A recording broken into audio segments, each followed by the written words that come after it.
فرشته اومدی از دور، چطوره حال و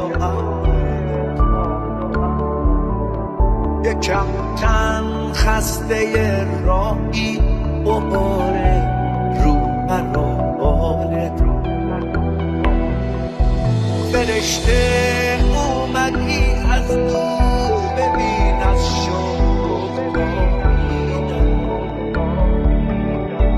میدونستم میای حالا، تو رو من خوابیدم. چه خوبه اومدی پیشم، تو هستی این یه تسکینه.